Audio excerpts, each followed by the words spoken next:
Hello and welcome to Viva Financial Tuition's in-depth industry analysis for the operational case study of August 2017. My name is Hugo Newman and I'd like to thank you for choosing to study with us here at Viva Financial Tuition. Okay, I'm going to get straight into it because we've a lot of ground to cover here in this industry analysis. We're dealing with a very complex but also a very interesting industry, I think, in this pre-scene.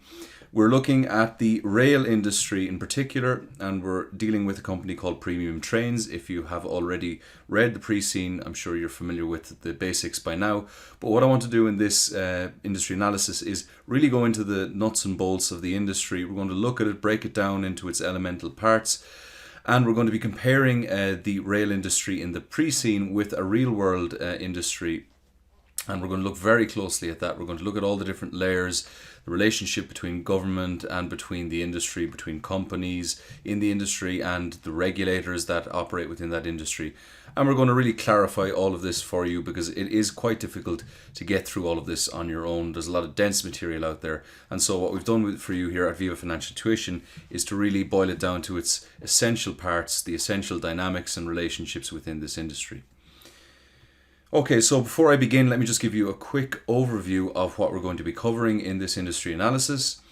So we're going to start with a comparison between the fictional country of Tawland in this pre-scene and British Rail. We're going to look at the two industries in the pre-scene and the real-world example, and I'm going to be making a case for a comparison between the two.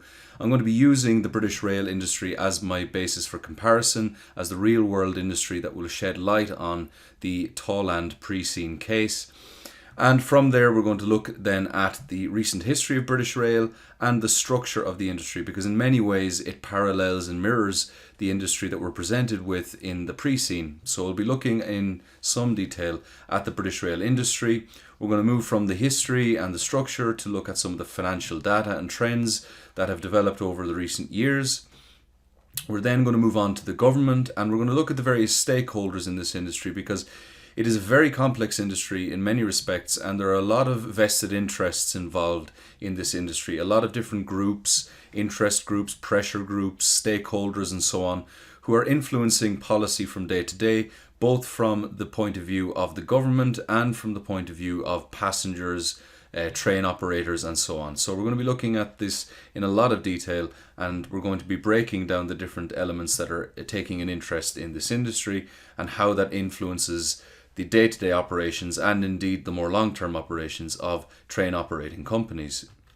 From there then we're going to be drawing out some of the implications for train operating companies based on all of this foregoing information and data, and then finally of course we'll draw some conclusions and the implications for the pre-scene case in particular.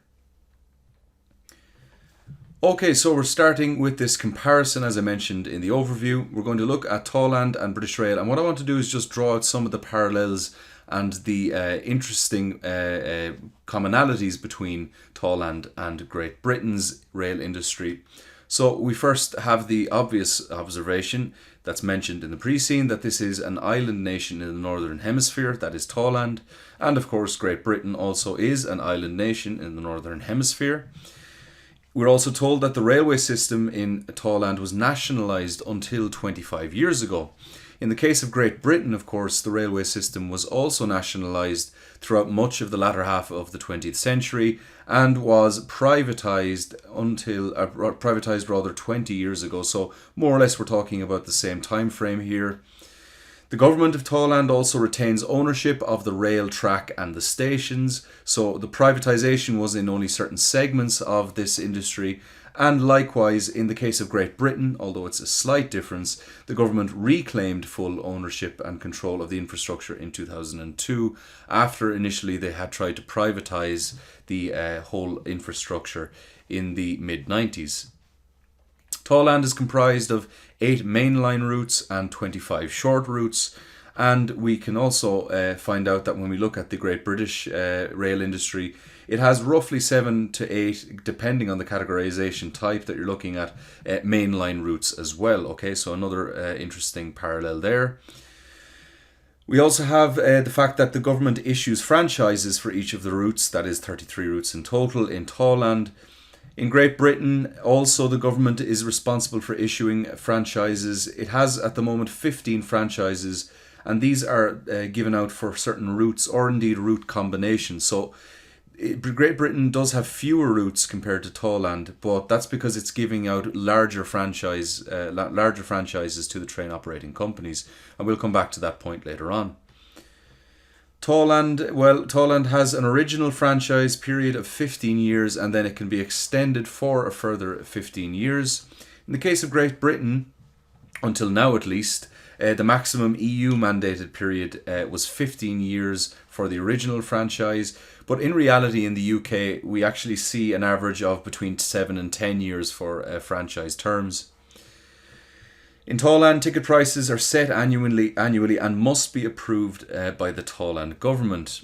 Now, in the case of Great Britain, officially around 40% of ticket fares are directly regulated and set by government or approved by government, but it is arguable that in fact all ticket prices and fares are in some sense indirectly influenced and regulated by the government in Great Britain.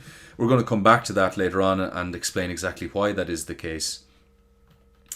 In Tawland then, we've seen a big increase in numbers apparently travelling by train since privatisation, up from 4 million to 12 million according to the pre-scene. And likewise in Great Britain, we've seen a number of train journeys made. The number of train journeys made each year has more than doubled since the late 1990s. Okay, so again, we're seeing a similarly large increase in numbers in the real world industry of Great Britain. So as you can see, there are plenty of common factors and common features of both Tawland and Great Britain, and it's for this reason that I'm going to focus almost exclusively on the British rail industry as a source of comparison, as a source of insight for the pre-scene case, and draw out some of the implications based on recent developments, recent patterns, how train operating companies interact with the government and how they react to various government policies and measures. So this is a really interesting industry in many respects because it gives us a chance to look at how government and how government interference can change the incentives that operate within an industry, and then how companies have to react and adapt to those various incentives, and how it can affect competition, how it can affect pricing, how it can affect decisions on the operational level from a day-to-day and indeed in a long-term basis as well. Okay, so let's start with this recent history of British Rail. We're going to look at some of the issues surrounding privatisation later on, but I'm just going to go very quickly through the facts, the basic facts of privatisation. So after being fully nationalised for much of the 20th century, British Rail was privatised in stages between 1994 and 1997, so it wasn't a simple click of the finger. It was phased in during this period from 1994 to 1997. Routes were franchised off to private train operating companies. So as I mentioned in the previous slide, these routes are actually not just single lines, but in many cases they incorporate a number of different lines, different routes and sub-routes to regional areas, and single individual train operating companies often gain control over these routes or route groups. So, as I mentioned, originally responsibility for the entire infrastructure was devolved and denationalised and actually privatised, and it was given the control was given to one conglomerate organisation called Railtrack, and they were responsible for updating, maintaining, and indeed expanding the rail infrastructure. Now, there was the terrible train accident in Hatfield in the year 2000, and that actually spelled the end and the downfall of Railtrack. Ultimately, it went into administration after this accident because it was scrutinised heavily and criticised, and it was found that they had made many basic and fundamental errors and oversights in terms of the infrastructure upkeep and maintenance, and they were ultimately held responsible for this crash in 2000. And so for that reason, there was huge pressure on the government, and the government, of course, in the end, decided that the best policy was to renationalise the entire infrastructure, and they turned control over to what's called Network Rail, or what became to be known as Network Rail. And this is at least nominally an independent organisation, although it has been created by the government, And indeed, almost all of its funding comes from the government, as we'll see later on, although a portion of the funding also comes from train operating companies and the charges that are levied on the train operating companies for the right to use the track. Then we have the Department for Transport and the Transport Scotland. They determine franchises and franchise terms, while the Office of Rail and Road, the ORR, regulates the entire industry. So we have a number of different government bodies here that are overseeing the whole process, both of franchising and indeed the day-to-day operations of the entire network, of the entire industry. So there's a lot of government, you can see, as you can see, there's still a lot of government influence here, even though there's privatization taking place.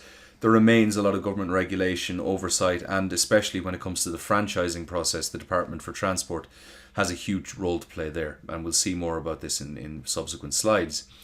Okay, so I want to look now more closely at the general structure of this industry. So as mentioned, the government tenders franchise licenses to prospective train operating companies, and they have to compete for these licenses by bidding. Now, the bidding process is quite a long and drawn out affair in many cases. It can take a couple of years, and it starts with basically a business viability dossier being presented by the train operating companies to the Department for Transport to try and demonstrate basically that they can run a very profitable, efficient service in the routes that are assigned, and that they can do so in a way that is beneficial to passengers and that can fulfill this the social need that is determined or identified by the Department for Transport on the particular routes in question. So the Department for Transport judges the bids and awards the franchise license for particular routes to one train operating company. So that train operating company will then have exclusive control over the assigned route that is subject to certain conditions. And indeed, as we'll see later on, there is one complication involving what are called open access operators, but we'll come back to that in subsequent slides. And the renewal then is reviewed at the end of the term, and it may be offered to a competitor if the train operating company that had been granted the franchise license is deemed to have underperformed in some way or violated any of the conditions or terms of the franchise. So train operating companies then are also required to give a portion of their earnings to Network Rail. It's a fixed amount that they will pay for access to the track in order to cover maintenance and upkeep, wear and tear and so on, because Network Rail ultimately is responsible for the infrastructure, and so this is how it tries to cover some of the costs of that maintenance process by charging each of these train operating companies track access charges. So the TOCs, or the train operating companies, either lease or purchase rolling stock, and rolling stock is a kind of a jargon term. It's known within the industry. Rolling stock is basically trains, train carriages, and indeed engines for trains. The front part of a train, if you're not familiar with this industry at all. And these are actually supplied by the rolling stock leasing companies, or what are known in the industry as ROSCOs. So again, these are private organizations, and they specialize in the manufacture and the leasing or selling of rolling stock, that is trains and train carriages and so on. So here we have this very handy little chart which actually gives a nice overview of the structure of the industry. I'm not going to go through all of this in detail. You can see it for yourself, and you can look at this in more detail if you wish to pause the video. But as you can see, this is something worth noting. This, in many respects, is still quite a top-down industry vis-a-vis the government. That is to say, the government ultimately has a finger in every pie, so to speak. They're overseeing every operation. They're determining franchises. Network Rail is receiving all of its funding, or at least most of its funding, from the government. And it has to answer to the government ultimately if there are any problems, if there are any mistakes, if there are any accidents, as there were in 2000 with Hatfield. And you can see that they are overseeing with regulation all of the various segments and subsegments within this industry. Okay, so we're going to move on now and consider just to what extent this industry is private, or if it's public, or what elements are public. Is it a combination of both? And how indeed this can impact and influence train operating companies, which we're going to go into more detail later on.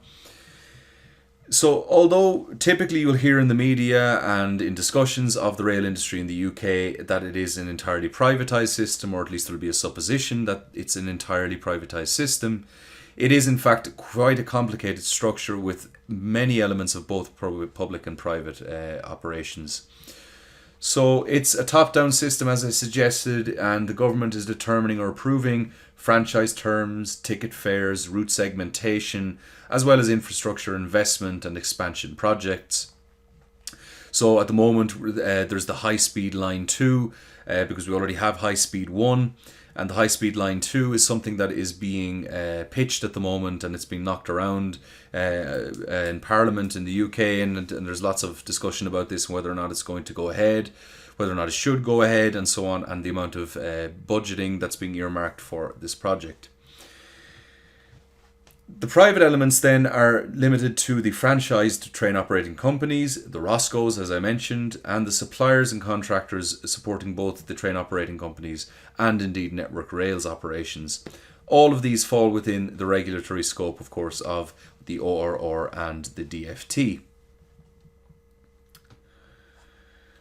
Okay, so I want to focus now more closely on this franchising process and indeed on the effects it has on competition.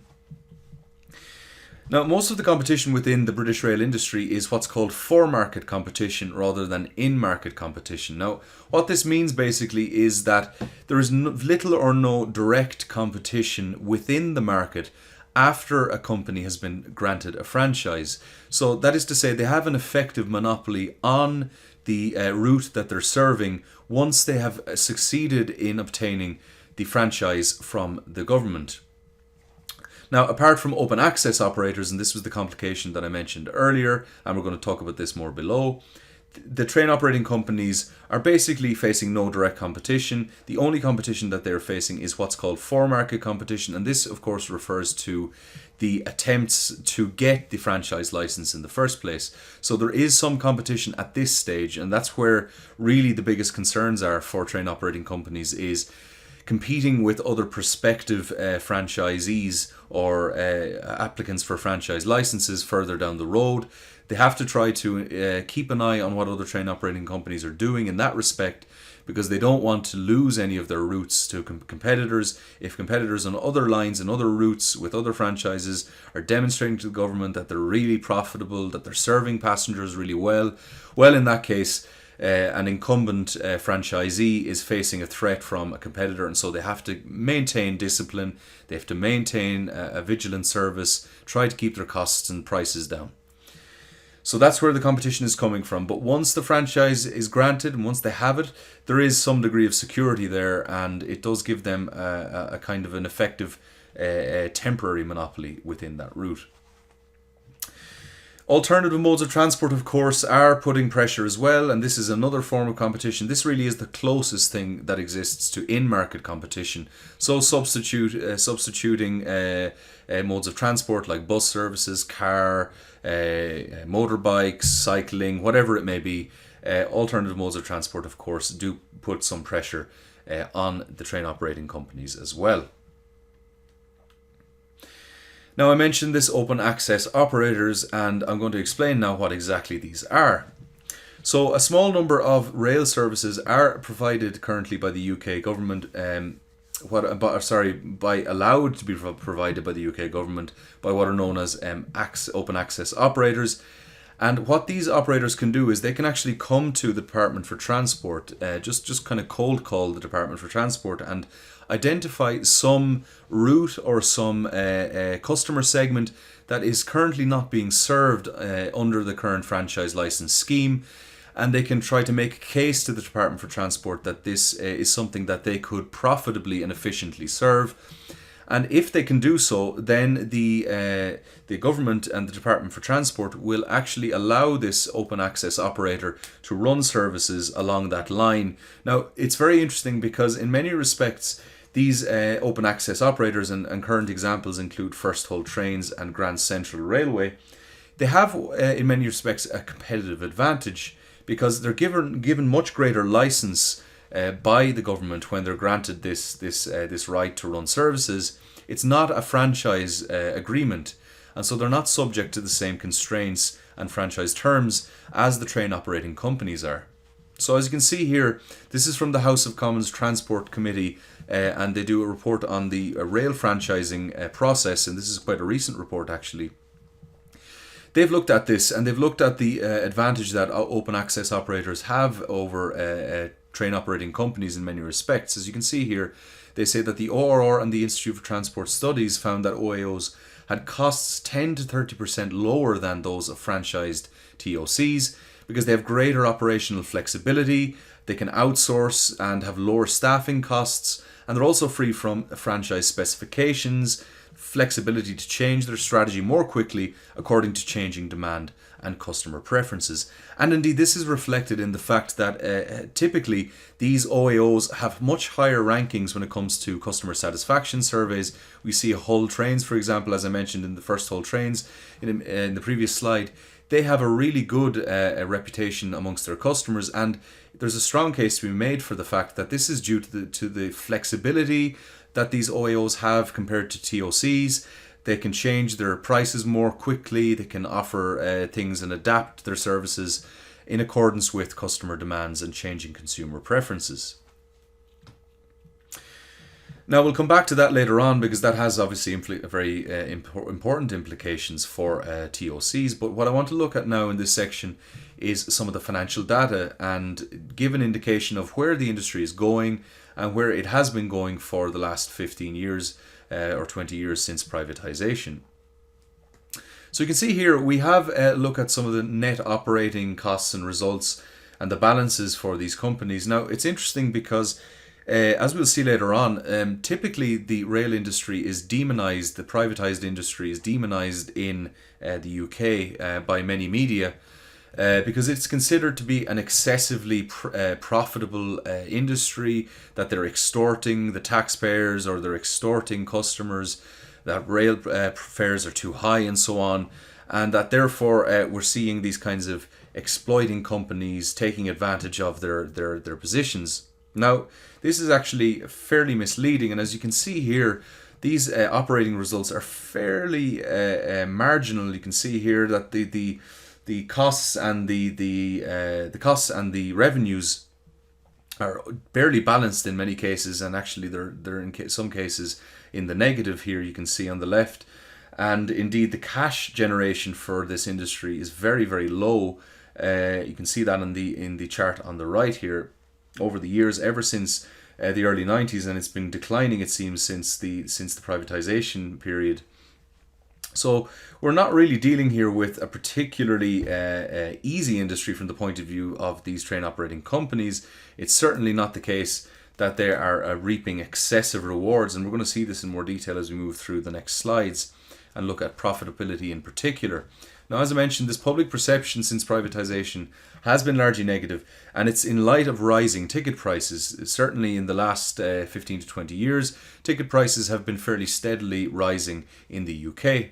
And many assume that the train operating companies are drawing exorbitant profits as a result. And indeed, many news media are echoing and reinforcing this sentiment. So we can see here one headline from the Guardian newspaper: rail privatization is legalized larceny. Train operators invest little cash but take massive profits. And this wasn't what the Tories promised. Now, as we'll see, the reality is much more complex than this. Here we have a chart which looks at the average profits for various companies, train operating companies, in the last 5 to 6 years. And you can see the highlighted point here, although operating margins have gone down, on average from 3.6% in 1997 to 98 to 2.9% in 2014-2015. So average profits basically have actually been decreasing in the period since privatization. You can see here on the right, this is a handy little chart just to give you a sense of where the revenues for train operating companies are actually going, how they're spending the money that they take in. You can see that investment in rail network actually accounts for the majority of what train operating companies take in, which is an interesting point when you consider it and contrast it with the headline which we just saw from The Guardian, saying that they're absolutely doing nothing when it comes to keeping and maintaining the infrastructure. That is in fact Not true at all. As you can see, there is investment in the rail network based on these track access charges, which we mentioned earlier. We also have, and that's going into the maintaining of track and trains as well. We've got train expenses, industry staff costs, interest payments and other costs, leasing trains, fuel for trains. And the last and smallest segment then, of course, is the train company's profits, which is hovering in and around 3 pence for the passenger's pound.